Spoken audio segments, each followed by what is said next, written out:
kuramba ndatinada pachiputukezi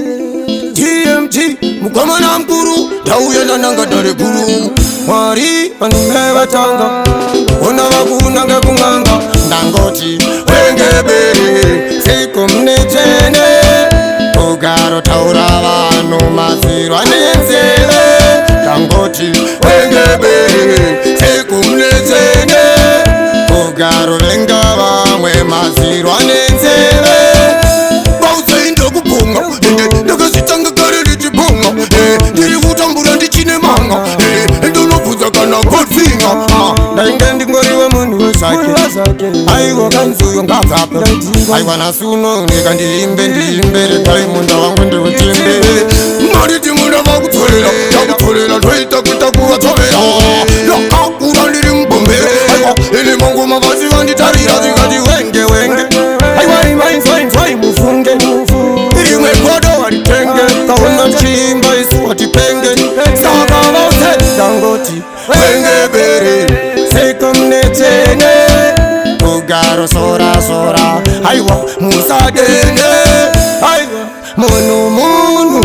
chandoziva munhu kwedu toti anatoramba toti pfutai uraye munhu iri yega pana pemboshanda aiwa mabasa rangwa ndangu yekutamba apa toti nchifamba kanguva dzichifamba vanhu vachimhanya ndiri kudzakutsorera kuta kupinda ndichitoera ndakakura ndiri wembombera asi izwanyaya yangu katerera ndangati kuti wengebere mazira nenzeve taura vamwe muchisasa vamwe hamumbozwe ndakatanga ndichibhonga ndandine manga vaindisaisanzi ndakalenga asi handakulenga ndi very stronga